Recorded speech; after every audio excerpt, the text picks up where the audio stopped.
राधा जी और भगवान श्री कृष्ण दोनों एक ही हैं, इनमें कोई अंतर नहीं है। आजकल एक सीरियल चल रहा है। कौन सा सीरियल चल रहा है? राधा कृष्ण। भैया उस सीरियल में क्या क्या दिखाया जा रहा है? राधा जी का विवाह हो जाता है कृष्ण जी के सामने। बताओ कैसे कैसे मूर्ख हैं। राधिका जी को, श्री किशोरी जी को एक नचनिया बना दिया,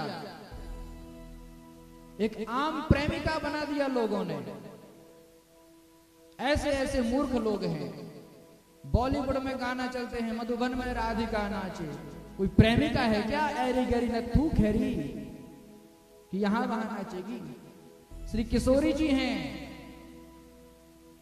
ये कोई ऐसे वैसे नहीं है। किशोरी जी भगवान श्री कृष्ण से आयु में बड़ी हैं। जब इस भूमंडल पर आएंगे, भाद्रपद शुक्ल अष्टमी के दिन श्री राधाष्टमी होती है। उस दिन श्री किशोरी जी का प्राकट्य हुआ वृषभानु के घर। और श्री रासेश्वरी श्री राधा रानी एक बार भगवान से मिलने जब गई तो भगवान तो छोटे थे, उनको गोद में उठा लिया उन्होंने। गोद में उठा करके कहां पहुंची? भांडीर वन।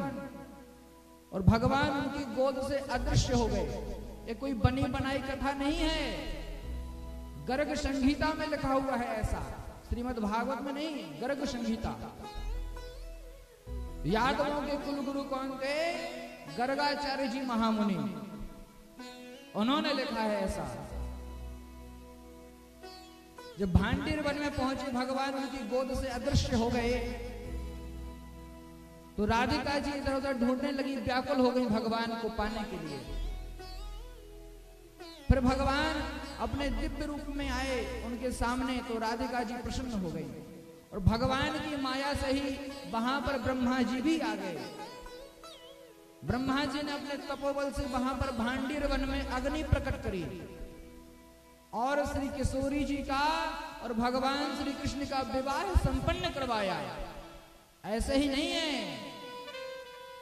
भगवान नित्य गोलोक धाम में श्री राधिका जी के साथ विराजित हैं। राधिका जी को कोई प्रेमिका ना समझे कि प्रेमिका है। ये बॉलीवुड वालों ने पूरा बिगाड़ करके रख दिया, पूरी संस्कृति का नाश कर दिया। और हम लोग भी चुपचाप बैठे देखते रहते हैं, मूक बन करके, जो बोल ही ना पाते हों और किसी का नहीं दिखाते, पर हमारे ही धर्म का इतना खंडन करते, इतना खंडन करते हैं और हम लोग चुपचाप बैठे रहते हैं। ये बात कहने से नहीं होगी, इनका विरोध करना होगा।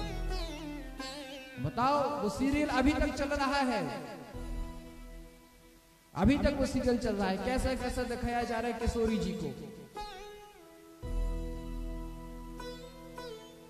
तो किशोरी जी भगवान श्री कृष्ण की आह्लादनी शक्ति हैं।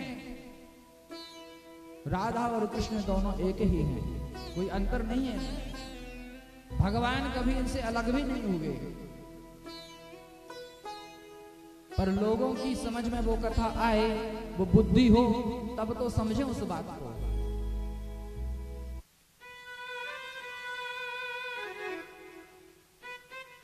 भगवान का रास हो गया और रास के पश्चात भगवान पुनः अपने घर को लौट आए। अब कोई कहता है, देखिए एक बात और सुन लीजिए, कोई कहता है कि इतनी गोपियां थी, भगवान ने उनके साथ में रास रचाया। भगवान को कलंक लगाते हैं आज के कौन? मूर्ख लोग। आज के मूर्ख लोग भगवान को कलंक लगाते हैं। क्यों लगाते हैं? क्योंकि खुद ऐसे कीचड़ में फंसे हुए हैं, तो जो कीचड़ में फंसा होता है ना, वो दूसरों पर कीचड़ उछाड़ता है। भगवान को ही कलंक लगाते हैं।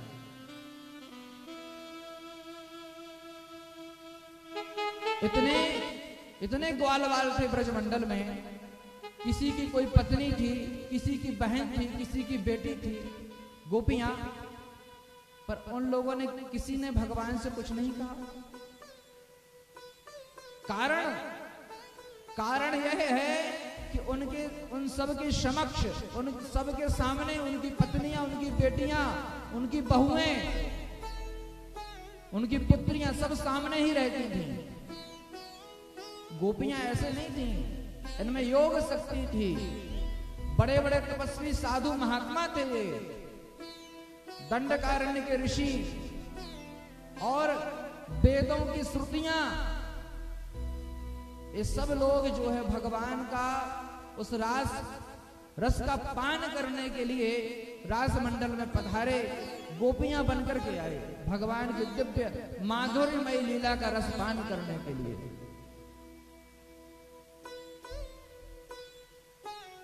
आज ये स्थिति बनी हुई है, लोग उल्टा सीधा भगवान को क्या क्या नहीं बोलते।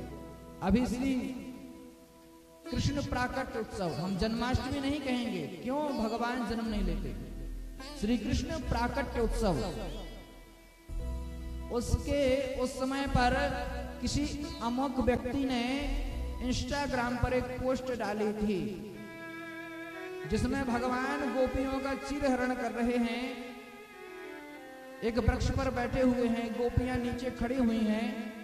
उसने लिखा हुआ था कि देखो इन भगवान को जो स्त्रियों के वस्त्र चुराते थे, और ना जाने कैसी कैसी बातें लिखी हुई थी।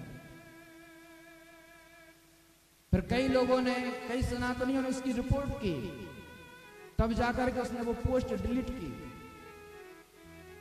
ऐसे ऐसे मूर्ख लोग हैं।